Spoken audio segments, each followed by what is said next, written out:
Bu Yahya yang saya hormati dan saya muliakan, mohon maaf sebelumnya. Yang ingin saya tanyakan, bagaimana hukumnya orang yang rajin beribadah akan tetapi dia tidak mau untuk belajar ilmu agama, artinya untuk mengaji. Dan bagaimana jika ada orang yang belajar ilmu agama akan tetapi dia tidak berguru, tidak mendatangi majelis taklim seperti ini, dia belajarnya melalui media-media seperti buku-buku, radio dan sebagainya. Apakah hal tersebut masuk dalam hadis thalabul ilmi? Itu saja, sekian, terima kasih. Wassalamualaikum warahmatullahi wabarakatuh. Wassalamualaikum. Bismillahirrahmanirrahim. Ada ahli ibadah tapi tidak mau belajar, maghrur, tertipu dia. Belajar tidak ada batasnya. Imam Syafi'i belajar sampai menjelang ajal beliau. Kalau sudah orang tidak mau belajar, dia maghrur, tertipu. Saat itu dia menjadi orang yang paling bodohnya manusia. Dan belajar itu sendiri adalah ada nilai ibadah, bahkan lebih hebat, lebih bagus daripada rakaat-rakaat yang didirikan di tengah malam. Ada orang tertipu, ibadah tok. Bagi iblis tuh 1000 abid ahli ibadah tuh enteng, paling mudah menjerumuskan 1000 ahli ibadah daripada harus menjerumuskan satu seorang alim. Ibadah seorang alim satu tidak bisa dibanding dengan ibadahnya 1000 seorang abid ahli ibadah, karena ibadah dengan ilmu. Ibadah tanpa ilmu bisa masuk bid'ah, masuk sesuatu yang diharamkan oleh Allah Subhanahu wa taala. Maka tertipu itu orang kalau tidak mau ngaji. Dan belajar itu sendiri ada nilainya ibadah, faham atau tidak faham. Dalam riwayat banyak hadis Nabi SAW, Nabi menemukan di majelis beliau ada 2 kelompok. Yang satu kelompok berzikir kepada Allah, yang satu kelompok mengajar, belajar, majelis ilmu. Nabi mengatakan semuanya baik, tapi aku lebih senang dengan majelis untuk menuntut ilmu, karena dengan ilmu lah akan menjadi benar ibadahnya. Dan duduk kita di sini 2 jam dinilai seperti orang melakukan ibadah lebih daripada sholat. Ini aneh, makanya biasanya tertipu, orang tertipu. Zikirnya banyak, sholawatnya banyak, nggak pernah ngaji, makanya haraman dilakukan, riba nggak ngerti, haromani, makanya tertipu. Itu pasti tertipu, nggak ada lain, pasti tertipu dia. Dan menuntut ilmu itu kewajiban. Sampai kapan? Sampai mati. Nabi mengatakan minal mahdi ilal lahdi, sampai kita dibawa ke kubur selesai nanti belajar itu. Kemudian yang kedua adalah belajar hendaknya dengan guru. Kalau belajar tanpa guru, setan yang jadi gurunya. Zaman sekarang Masya Allah mengandalkan, kalau tanya tidak mau tanya guru, kalau fatwanya langsung muftinya mufti Yahoo, mufti Google. Ada musibah akhir zaman. Muajah datang seorang guru, berhadapan dengan seorang guru. Dari husnudzonnya seorang murid itu akan menjadikan nur dari Allah. Apakah gurunya benar atau tidak benar, ini urusan lain. Jadi datangnya berhadapannya kita dengan seorang guru ini ada punya makna. Dimanapun kita berada, bukan karena gurunya, akan tapi keadaan semacam itulah yang diridhoi oleh Allah Subhanahu wa taala. Dan disebutkan majelis ini majelis yang Allah menurunkan pengampunan. Innalil malaikati sayyar, innalillahi malaikatan sayyaratan yaltamisuna hilaqal ilmi wa fi ra'ayatil hilaqal dzikri. Allah punya malaikat yang kerjaannya mondar-mandir mencari tempat semacam ini. Malaikat, ada malaikat Allah yang khusus mencari tempat yang semacam ini, hilaqal ilmi, menuntut ilmu kayak begini. Kalau sudah malaikat itu menemukan hilaqal dzikri dalam riwayat itu berzikir, makanya kita kumpulkan majelis zikir dan majelis ilmu di tempat ini. Zikirnya sudah ada, ilmunya harus kita kasih, kumpul. Setelah malaikat menemukan majelis macam ini, memberitahu kepada malaikat yang lainnya. Setelah malaikat yang lainnya tahu, malaikat semuanya mendoakan, ya Allah berikan pengampunan kepada yang hadir dan berikan juga rahmatmu. Dengan Ustadz Yahoo dapat apa nanti kira-kira? Baik, Ustadz Yahoo, ini problem juga. Sekarang orang itu bisa komentar apa saja ya, pengen dianggap sebagai seorang hebat. Kalau punya masalah nggak mau tanya, langsung tanya Mbah Google ini, langsung dia langsung ngomong seolah bisa. Enggak, ilmu tidak diambil dari ilmu, diambil dari talaki, dari tangannya seorang guru, dari guru sampai Nabi SAW. Nah, akan tapi yang namanya media-media semacam itu bagi martabat tertentu.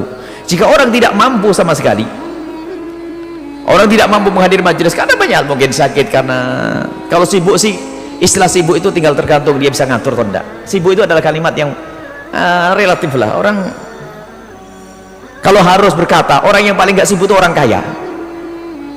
Tapi orang kaya suka balak menyibukkan diri karena banyak kerjaan katanya. Paling mestinya kan dia punya pembantu, punya sopir, punya apa, mestinya orang yang paling nggak sibuk. Cuman ternyata orang yang banyak duit ternyata orang yang paling sibuk. Mestinya semakin banyak duitnya semakin tidak sibuk karena dia banyak. Karena apa? Sibuk itu ada relatif bener. Wong ada orang tuh gajinya pas-pasan, kerja sehari makan sehari, ternyata nyantai dia. Makanya kalau acara keluarga nggak pernah ada alasan ke kantor, nggak ada dia. Paling bisa reuni, hadir semuanya. Coba yang hadir reuni silaturahim itu biasanya yang fakir-fakir tuh. Yang kaya-kaya ada yang di luar negeri, di ini semuanya banyak alasan. Padahal semuanya bisa nih untuk bisa berkumpul indah. Nah, semoga yang kaya-kaya yang dengar suara ini kaya ahli surga semuanya. Baik, kemudian apa? Belajar. Orang-orang yang sibuk dan benar-benar sibuk ya. Kita tidak ngerti sibuk, ternyata dia punya seorang ibu yang harus temani di rumahnya, atau seorang istri menemani suami yang lagi sakit di rumahnya, atau seorang suami harus menemani istri di rumahnya, tidak bisa keluar dan sebagainya. Ini sibuk syar'i. Maka bolehlah dengar radio, tapi radio yang sudah dikenal juga. Radionya ngaco, asal radio, asal televisi. Berarti kita apa? Sementara dalam Nabi mengajarkan ad-dinu amanah, agama itu amanat, jangan kau ambil dari asal orang. Faltanzur amman ta'khud dinak, dari mana kau ambil agamamu harus kau tahu. Dari bahyahu yang gak jelas. Mungkin webnya orang yang jelas, oke. Radionya orang yang anda tahu, oke. Televisinya orang yang anda tahu, ya. Sebab yang namanya dunia informasi ini macam-macam, gado-gado. Setan memberikan informasi, iblis memberikan informasi, dunia malaikat, dunia kebaikan juga memberikan informasi. Makanya kalau kita belum tahu alamatnya, ya berbahaya. Web bagaimana web? Buku bagaimana? Sama, buku kalau salah pengarangnya juga bermasalah. Sehingga kami akan himbau untuk baca rekomendasi karangan orang-orang tertentu, seperti karangan Dr. Muhammad Said Ramadul Buti dari orang akhir zaman, dari orang terdahulu seperti karangan Imam Ghazali rahimahullah. Baca itu semuanya yang mudah.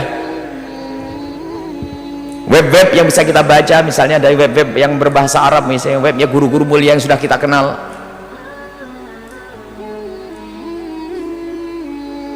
Radio pun harus jelas, sebab radio juga dunia setan buat radio, dunia kemuliaan juga buat radio. Kalau urusan ceramah itu bisa saja pakai tag direkam sudah beres, itu nggak ada tahu. Kalau guru harus tahu ad-din amanah, agamamu itu amanat. Kenapa? Agamamu itu yang menyelamatkan dirimu. Fal tanzur amman ta'khud dinak, dari siapa kau ambil agamamu. Nah, bagi orang yang sibuk bolehlah mengambil web, tapi yang jelas, jangan macam-macam, jangan ngacak, jangan segala permasalahan dimasukkan. Saya punya masalah, bagaimana hukumnya orang yang melahirkan, orang yang keguguran dan sebagainya. Banyak pendapat salah, pendapat karu-karuan, pendapat ngaco, pendapatnya ini maju, bingung. Itu masalah urusan fikih, urusan akidah kadang-kadang terjerumus sesat. Dan lebih dari itu, gara-gara dia ngerti diri semuanya, sombong dia, merendahkan kiai dan sebagainya, merendahkan ustaz. Kenapa? Dia punya guru hebat, Mbah Google, tahu semuanya. Mas, bahaya itu. Tapi boleh kita berurusan dengan dunia internet dan sebagainya dalam irama untuk sambung dengan guru-guru mulia.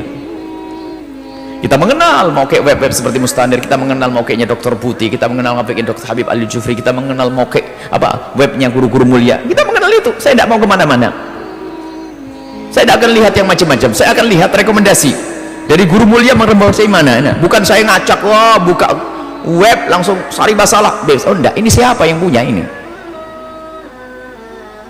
Sebab kalau kita ke dunia internet, orang yang membawa kebenaran paling sedikit terlihatan di web. Dunia kebatilan yang paling banyak, termasuk Islamnya, akidahnya sesat yang paling banyak itu nanti. Akidahnya benar sedikit. Makanya berbahaya sekali urusan dengan dunia internet kalau tidak pakai petunjuk. Web siapa yang harus anda lihat? Makanya di web kita ada link-link yang boleh dikunjungi itu sudah kita rekomendasi. Di web kita ada link-link yang bisa dikunjungi webnya ini masuk. Baik, kemudian bagi orang yang belajar melalui itu semuanya, akan tapi harus jelas bagi orang yang sibuk martabatnya berbeda. Mendengar radio Anda mendapatkan kemuliaan wahai pendengar, pemirsa Anda mendapatkan kemuliaan, cuman masalah martabat beda dengan yang hadir. Kecuali memang Anda berjauhan, Anda di Singapura, Anda di Hong Kong, dalam keadaan yang Anda tidak mungkin datang ke sini, lalu Anda bisa mendapatkan martabat yang sama. Tapi ingat, harus jelas siapa guru yang Anda. Jangan hanya kelihatan di televisi langsung Anda ikuti. Untar dulu, Anda datang ke pondok biar tahu nih akidahnya kayak apa. Bertanya dari orang, dengar ceramahnya secara utuh.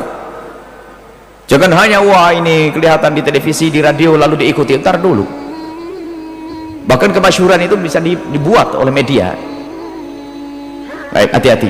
Baik, hendaknya punya guru yang membimbing. Guru nanti memberikan pengarahan, baca ini, kunjungi tempat ini, pergilah ke sini. Itulah bimbingan seorang guru.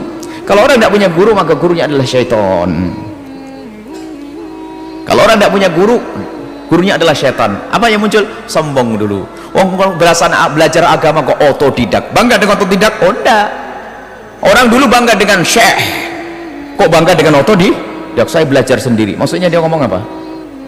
Saya tidak punya guru, kan gitu. Otodidak. Apalagi dari guru. Baca kitab yang kecil sampai gede, ada keberkahan. Sehingga dari tangan guru sampai Sayyidina Muhammad sallallahu alaihi wasallam. Baik, selesai. Kemudian masalah. Jadi bagi yang jauh tetap mendapatkan kemuliaan karena uzur. Karena tidak bisa datang ke tempat ini misalnya, sama kemuliaannya. Termasuk karena kita tidak bisa ketemu dengan Imam Ghazali, cukup bacanya kitab Imam Ghazali, insya Allah sambung dengan Imam Ghazali. Tapi kalau ada Imam Ghazali saat ini, kalau tidak datang ke sana sementara kita mampu, nggak dapat kemuliaan. Dapat kemuliaan